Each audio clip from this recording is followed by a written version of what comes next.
And then number four, when it comes to renting apartments, you gotta have great customer service skills.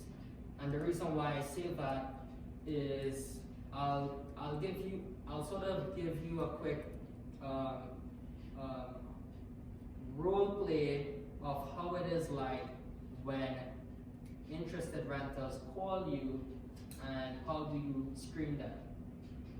You have to pre-screen them, and then you have to screen them again when they're in person. Are there any renters here? Okay. Or you're rent, you can say, okay, but you're a nice guy, so I'm not gonna, you know. Okay, so when someone calls, right, or if I call someone, return a call because they responded by email, then I would say, this is Daniel from apartment 2 at this property address, how you doing? And then you'd say, great, you know, and then you say, well, can you tell me a bit about yourself? And if they say, can I see the apartment like now, like today, or ASAP, then you probably can get that impression that this person is desperate or it's a red flag, right? But if the person says, well, my name is, let's say, Amanda, I'm looking, for a 2-bedroom apartment, and the move-in date is March 1st. I have given my notice to leave already at January 1. There are more details, right? And then you can ask more pre-screening questions. And again, this is not scripted. This is sort of in a pre-screening call, I can touch on at least 10 things, and I only need one red flag, right, to know if the person is disqualified or not. So if the person, and then I can say, well, are you currently living or working in Hamilton? And then the person will say, they're working at the hospital, what they do, right? And where they currently living in Dundas at a 1-bedroom apartment. And the reason for looking for a 2-bedroom is because they need more space, or they're looking for an apartment for, Amanda and her boyfriend Bob, or something like that, right? So then you start to make sense out of the picture, right? And then you can take it a step further and you can say, Amanda, if you don't mind me asking, how much are you currently paying for rent, right? And if she's currently paying, let's say, $1,000, and the rent that you have listed is asking for $1,200, then you can gauge whether it's within her budget, right? Or both of the couple, both of them, their budget, right? So that's where you ask these questions. But if you ask questions and then someone is hesitant to give you information, like they're having a bad day, and then they say, so what else do you want to know? Right? And of course, you being the person, either the property manager or the leasing agent, right, asking these questions, it is important, right, because you are trying to know if the apartment is suitable for this person, right? You can take it a step further and ask the question, so what are some of the things that are important for you when looking for an apartment? If they need a bathtub in the shower, and that's important for them, right? Then, and your apartment has that feature, check mark. If parking is important because they have 1 vehicle or 2 vehicles, and your apartment has that, then check mark, right? If they love the convenience of having their own like laundry in their apartment, and they don't have to share laundry with anyone else, then, and your apartment has it, then check mark. So you're making sure you are finding the right place for that renter, right? And then your apartment has everything that they need. And then you schedule the viewing, right, on a convenient date and time that works for that person. And what I mean by I do a lot more than just the typical landlords is, if I schedule, today is Wednesday, and I schedule coming Friday 12 p.m. About 2-3 hours before 12 p.m. on Friday, I would call the same person, Amanda, and say, Amanda, are we still good for viewing at 12 p.m.? If the person replies by email or calls me back, right?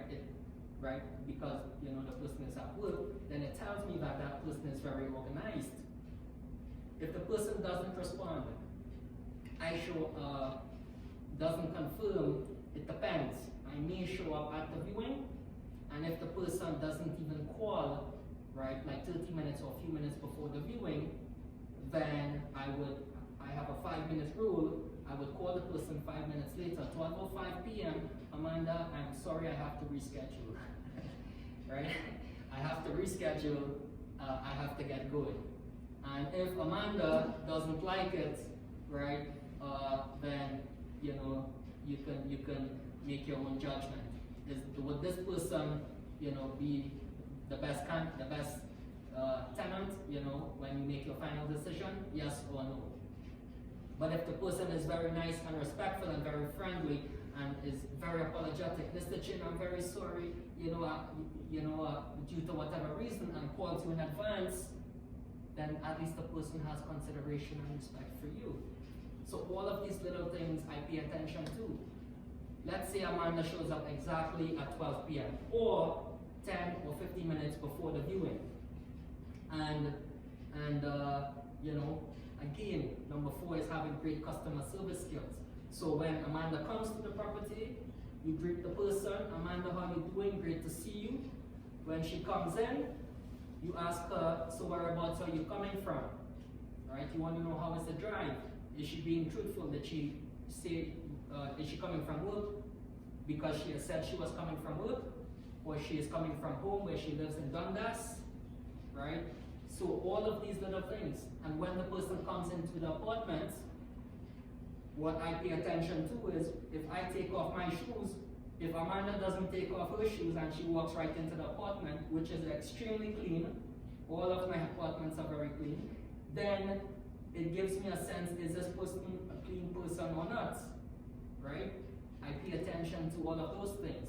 But when I take off my shoes, I will ask, if you don't mind, Amanda, can you take off your shoes? Right? And then when the person looks at the apartment, you pay attention to all of the body language. Right? Is this person serious? Or is this person just shopping? Right? Is this person a responsible person? Right? Is this person very organized or very detailed? You pay attention to all of those things. Right?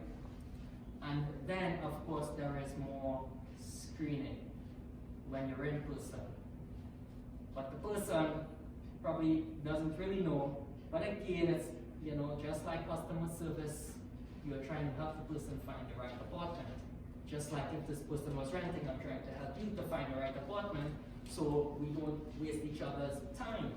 So then I will ask you, how long have you been looking for an apartment? If he says 6 months and he still hasn't found an apartment, then something's wrong, right? And then you would want to take it a step further and ask the person, so how many apartments have you seen so far? And if the person says, whoa, it's like a lot of apartments every week, you might ask the person, so how many apartments have you applied for so far? And if the person says 10 apartments, then, and still hasn't gotten a response, then probably that's a red flag. But if they spent a month, and and everything is good, so far so good, and they took their time, and they're really looking for a good apartment that meets all of their needs, and it's no urgency, no rush, because he or she is currently living with their parents, and they have flexibility with the moving dates, right? Then, and they said, well, in a month's time or 3 weeks' time, they applied for one apartment that they saw, right, in the downtown of Hamilton. And it was all new renovated and had like 10-foot high ceilings, and it was very spacious, and everything was brand new, right? And it had everything what they wanted, right? And that's the only one they applied for. So all these little things you can ask, right? And if you want to take it a step further, right, because you know that the person have already quote unquote decided and wants to apply for an apartment, you can ask the person, so if you were to describe yourself in one word, what would you say? It's a tough question. And then I would also ask, how would you describe the 5 closest people to you? Right? And you'll be amazed some of the things that the responses that you hear. Some are very lovely, very nice, and it really tells you that this person has no problem being very transparent and no hesitancy of being very truthful to you, right? And and it's very honest. So what I usually tell all applicants is the only way to win the lottery is to buy a ticket. You gotta fill out an application, okay? And I cannot guarantee everyone an appointment, right? Because if you have 50 applications on one appointment, you only can choose one. And then the last thing, what I always say is for the process, the whole application process, for it to be very smooth and very quick and easy, right? The more truthful you are, right, and submitting your documents and everything as requested, right?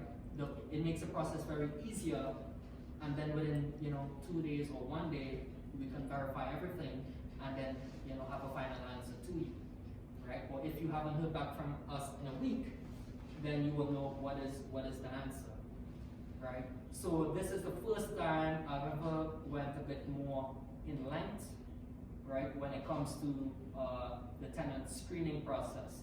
But that is how I do the tenant screening process. So you got to have great customer service skills.